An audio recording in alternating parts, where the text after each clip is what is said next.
দেখে লোভ লাগছে তো? বর্ষাকাল আর ইলিশ মাছের থালা থাকবে না বাঙালির ঘরে, এমনটা কি বর্ষাকালে হয়? দেখো, বাবা সকালবেলায় বাজার থেকে টাটকা ইলিশ নিয়ে এসেছিল। তোমরা তো ইলিশটা দেখেই নিলে। বাইরে বৃষ্টি হচ্ছে, এখন একটুখানি স্টপ হয়েছে। ভোরবেলা থেকে প্রচুর জোর বৃষ্টি হচ্ছে। বৃষ্টি হবে, বর্ষাকাল থাকবে, ইলিশ মাছ হবে না, সেটা তো হয় না। সেই জন্য আজকে নিয়ে চলে এসেছি ইলিশ। তো চলো দেরি না করে রান্নাটা শুরু করো। রাধে রাধে, আমি আবার একটা নতুন দিনের ব্লগ নিয়ে চলে এলাম। ইলিশ মাছ তো হবে, বাট তার আগে সকালের পেট পুজোটাও তো সেরে নিতে হবে, রাইট? পেট পুজো থাকলে, পেট ঠান্ডা থাকলে সব কাজ ভালো হয়। কার হয় আমি জানি না, অ্যাটলিস্ট আমার তো হয়। তো সকাল সকাল আগের দিনের ওই পেট জ্বালা করা পরোটাটা বেহায়ার মতো আবারও খেয়ে নিয়েছিলাম। সাবাস! ওদিকে পেট ঠান্ডা করা হয়ে গেছে সকালে, তারপরেই আর কি আমি কিন্তু ইলিশ মাছটাকে ভালো করে ধুয়ে আগে থেকেই নুন হলুদ মাখিয়ে রেখেছিলাম। সেটা তো তোমরা আগেই দেখতে পেয়েছিলে।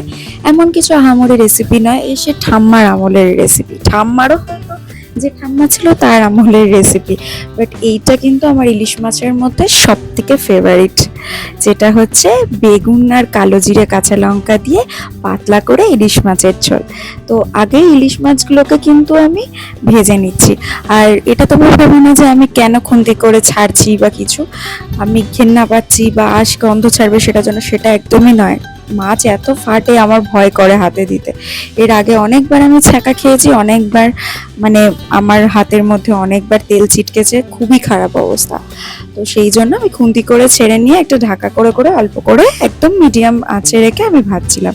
রেসিপিটা সবাই জানে, সেরকম বিশ্লেষণ করে কিছু বলার নেই। কিন্তু যারা আমার মতন রান্নাঘরে নতুন, বা যারা আরও একবার আমার এই ব্লগটা দেখে পছন্দ করবে এই রেসিপিটা, তারা দেখতেই পারো। তো এদিকে তো আমি মাছ ভেজে নিয়েছি, আর ওইদিকে কিন্তু আমার বাকি ইনগ্রিডিয়েন্টসগুলো তৈরি। বাকি ইনগ্রিডিয়েন্টস বলতে কিন্তু শুধু বেগুনটাই আমি কেটেছি আর কাঁচা লঙ্কা বেগুন ধুয়ে নিয়েছি। ওই যে কড়াইটা ছিল তার মধ্যেই কিন্তু ইলিশ মাছ ভাজার যে তেলটা, এটা দিলে কিন্তু আরো বেশি টেস্টি হবে। সেইটার মধ্যে একটু কালো জিরে দিয়ে একটু কাঁচা লঙ্কা আর কেটে রাখা আর ধুয়ে রাখা বেগুনগুলোকে ভালো করে ছেড়ে দিলাম। এটা ততক্ষণ নাড়াবো যতক্ষণ না একটু ভাজা ভাজা হয়ে আসছে। আবার এটাও মাথায় রাখতে হবে, বেগুন কিন্তু একটু জোরে ভাজলেই কিন্তু একদম ভেজে যাবে, আর যদি বেশি সেদ্ধ হয় তাহলে কিন্তু গলে যাবে। তো মিডিয়ামে রেখে নুন হলুদ দিয়ে আমি একটু ওটাকে ভিজিয়ে নিলাম। খাওয়া সবসময় ভালো, খেলে মন ভালো থাকে। কোনো সময় যখন মন খারাপ হয়, কোনো সময় যখন কিচ্ছু ভালো লাগে না, এই খাবার রেসিপিগুলোই বা খাবারগুলোই কিন্তু আমার মন ভালো করে। তো ওখানে তো নুন হলুদ দিয়ে জল ঢেলে দিয়েইছিলাম, ওদিকে ওটা সেদ্ধ হোক মাছটা, ততক্ষণ তোমাদের আরেকটা জিনিস দেখিয়ে নি। রান্না করতে করতে মাথায় এলো, আগের দিন যে তোমরা দেখেছিলে না চিড়ের পোলাওয়ের জন্য বাবা পাড়ার একটা গাছ থেকে নিয়ে এসেছিল কারি পাতা, ওগুলো একদম টাটকা ছিল, কিন্তু বেশি দিন রাখলে তো ফ্রিজে শুকিয়ে যাবে। দেখে আমার খুব খারাপ লাগছিল। আগের বার ব্লিঙ্কিট থেকে এক গাদা দাম দিয়ে কিনে নষ্ট হয়েছে। সেই জন্য কি করব ভেবে মাথায় একটা বুদ্ধি এলো যে কিভাবে রাখা যায়। সেই জন্য ভালো করে এই পাতাগুলোকে ধুয়ে এবার একটা একটা করে ডাঁটি থেকে সবগুলোকে ছাড়িয়ে নিচ্ছি। কিচ্ছু মাথা ব্যথা করার দরকারই পড়ে না, জাস্ট হাতে ধরে সরু করে টেনে নিলেই কিন্তু সব কটা পাতা ছেড়ে যাবে। অলরেডি হালকা হালকা ফ্রিজে থাকতে শুকিয়েই এসছে, কিন্তু তবু রোদে থাকলে একটুখানি ড্রাইটা ভালো হয়, মানে একদম কুড়মুড়ো টাইপের হবে। তো চলো এটাকে ছাদে রেখে আসি। ওদিকে তো আমার মাছটা একদম মিডিয়াম ফ্লেমে রাখা আছে। তো এদিকে যেগুলো দু একটা এক্সট্রা ছিল, একটু কালচে কালচে হয়ে গেছিলো, সেগুলোকে ফেলে দিয়েছি। বাকি যে লম্বা বড় পাতাগুলো ছিল সেগুলোকে কিন্তু একটা ঝুড়ি চাপা দিয়ে আমি ছাদে শুকোতে দিয়েছি। এটাকে এক দুদিন শুকালে একদম একটু হালকা কালো বা ব্রাউন টাইপের কালার আসবে, আর একদম মুচমুচে হয়ে যাবে। তো আর ওদিকে দেখো বৃষ্টি হয়ে কদিনে আমাদের যে গাছগুলো শুকিয়ে গেছিল, মানে এগুলো আমি বসাইনি, ছোট দাদুরা বসিয়েছে নিচে, কিন্তু ওগুলো শুকিয়ে গেছিল, দেখে খারাপ লাগছিল। দেখলাম যে একটু ভালো হয়ে উঠেছে। আর এইদিকে আমার বাবার কাজের একটা টেবিল তৈরি করা হচ্ছিল। তো লেলো কাকু এদিকে তো মানে টেবিল করে নিচ্ছিল, আর আমি ডাকতে গেছিলাম যে খাবার তৈরি হয়ে গেছে, সবাই খেতে চলে আসো। ওদিকে তোমাদের সাথে গল্প করতে করতে দেখো আমার কিন্তু খাবার প্লেট রেডি।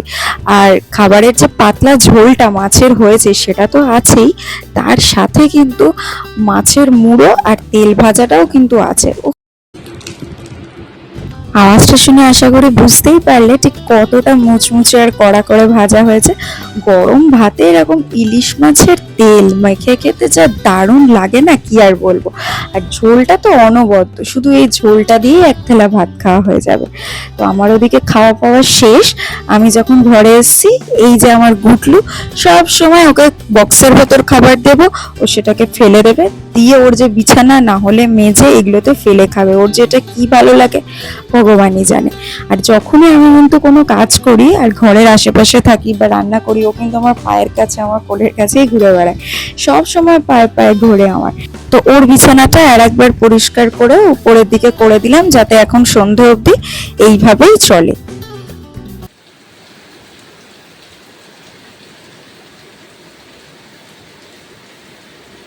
এর মধ্যেই আবার বাইরে তো তোমরা দেখতেই পেলে প্রচুর জোর বৃষ্টি এসছে। উফ, আজকের দিনটাই আমার উপর মানে আমার লাগ, পেটে ইলিশ ভাত আর বাইরে তেড়ে বৃষ্টি, দারুণ হাওয়া দিচ্ছে। তো চলো দেখা হচ্ছে নেক্সট ব্লগে। এখন আমি ঘুরবাই, টিল দেন টাটা।